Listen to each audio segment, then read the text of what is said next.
everyone, so we're here in the next episode of Sip and Share with Mira and Kat and our cuppers. Cheers, ladies.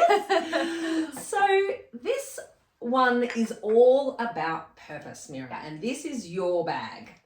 This is everything that lights you up and what you do. Totally. And it links to so much around the work that you do, and it links to, it's really like creates a real foundation for the women that we educate in the bar series as well, and in so many of our programs. So I wanted to talk to you today about and kind of get us to unpack a little bit around purpose to do with time in your business, because if it's not something I hear every single day that I'm coaching someone, there's never enough time in my business.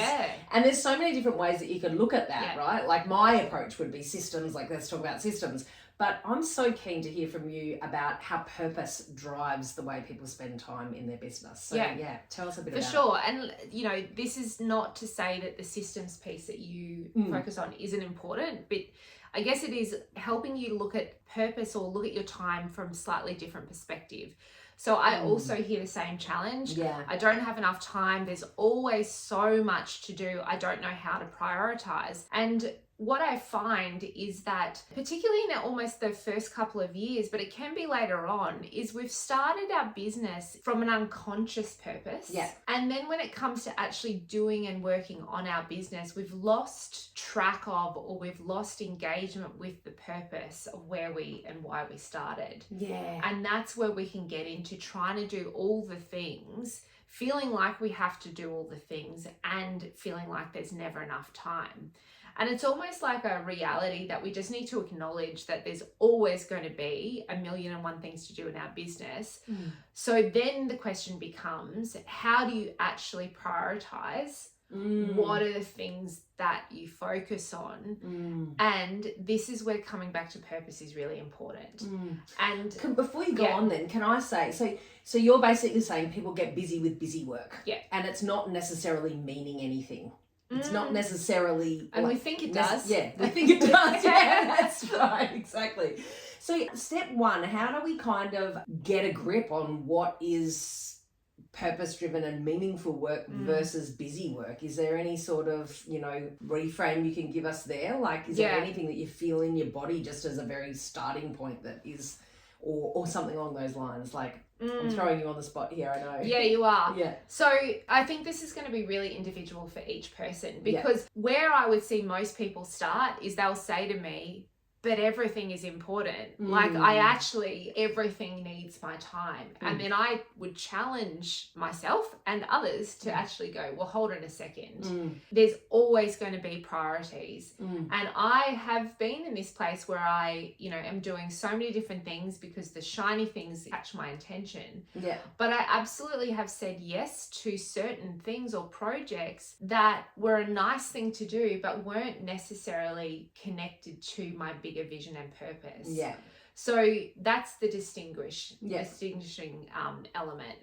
And the thing is, if we don't continually come back to and remind ourselves of that purpose and that vision, that's where we can easily fall into that trap of being busy and doing all the things. And you can continue operating that way. And it's not to say that business can't work that way, but for us as women, you know, this whole idea of the hustle and pushing is not sustainable. No, it's not. Exactly. And I think at this point it'd actually be really good, because I've heard you say this a couple of times, that, you know, it's clear to me that such and such is still not aligned with their purpose, right? I feel like this is really nuanced, because you can think that you've sat down and done some work on maybe your vision or some milestones or a weekly to-do list, and someone might even confuse that to be their purpose. Can you define what a purpose actually is? Yeah, for sure. So I'm going to put my tea down. I feel like I need my hands. All right. So when I would have a conversation with someone about purpose, where we tend to start is they'll say, well, I really want to, you know, serve and give back. And you can see that they're talking at this level. When I have a purpose-based conversation with someone in business, and, you know, actually we get down to the core and the real deep purpose, there's an activation in the body, meaning that you can see that someone gets really emotional. And you know, I'm well known for making people cry. But this is the thing, because that's why we call it onions, by the way. Yeah. She rips off the layers and makes you cry. And that's why you know, I say about don't underestimate the importance of doing work on your business on this part, because when we get down to our real core purpose, there's a personal story, or there's something about our history. You know, there's some reason that, you know, we do what we do, and this is, you know, that we call it the why. And when you can really engage in that purpose and that why, and it is active in your body and it's alive, it can feel alive and activated, and other people feel that too. You know, maybe an example I can give is a conversation with Jade from My Pantry Door earlier in the year. You know, she had identified that she didn't want to be known for just the cake lady. And she was thinking, it was about halfway through the year, she'd done the retreat, she'd come to the conclusion that she didn't want to be known for just the cake lady, but she didn't know where to next. And so she was thinking about, how do I grow my business? Where do I take my business to next?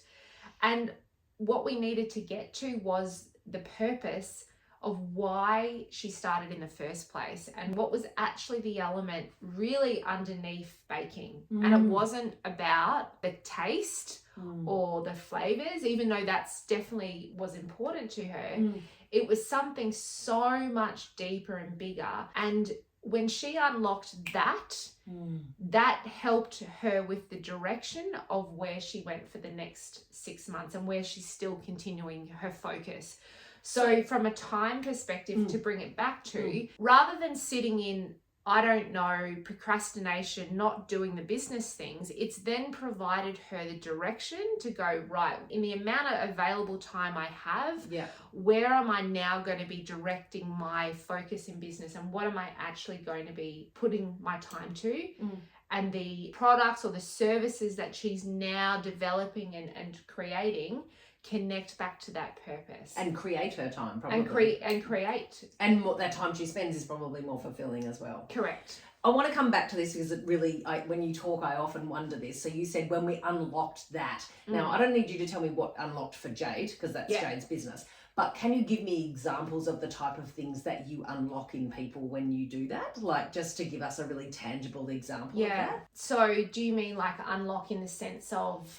Well, you said, you know, when we kind of, it sounded to me like it was intrinsic to the vision of her business. So when we really unlocked why she started the business, it wasn't about the flavors, it wasn't about this, it wasn't about that.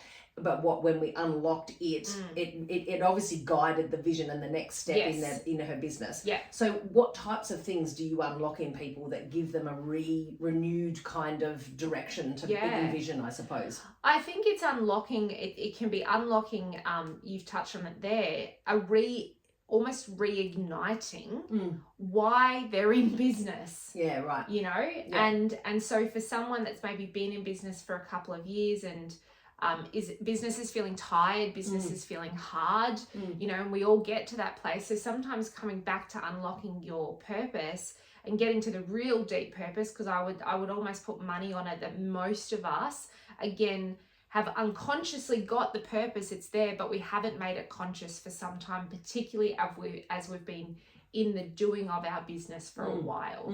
So it's reigniting the passion and the drive that gives you like a filtering for opportunities and things.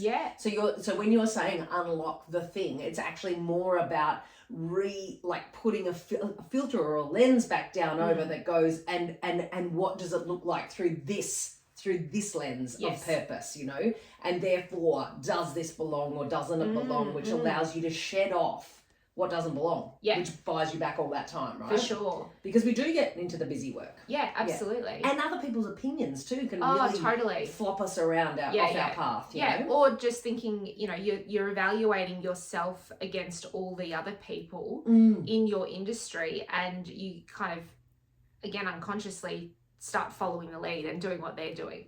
So the other thing I would say is that, you know, unlocking purpose also reinvigorates or provides the information of how you are unique in your business. And And then that, again, that uniqueness, when you've identified that, oh, okay, so I am let's for example call it an interior designer, but actually this is the why behind what I do, which then can inform how you're going to do it, how I'm going to position myself, which is, again, helps with where you spend your time more effectively. Yeah. So, and there's so many examples of that. I want to keep this to a bite-sized piece. So, but just really quickly, we can kind of name, like, once you've got that, let's call it like that new lens of seeing things through, it's going to save you time in your social media. Totally. Who are you talking to? Your niche, talking to the right clients. It's probably going to increase your buyback times around efficiencies and systems and processes and customer experience, I imagine. Where else can we buy back time? By having a sort of lens on our purpose. Well, I mean, they're major ones. They're major ones. And community, you know, like also where you spend your time networking as well, you know. So lots of good information in there. I hope you guys got a little bit of a perspective shift. Happy afternoon tea to you. And we will see you on the next episode of Sip and Share. Yes. Ciao.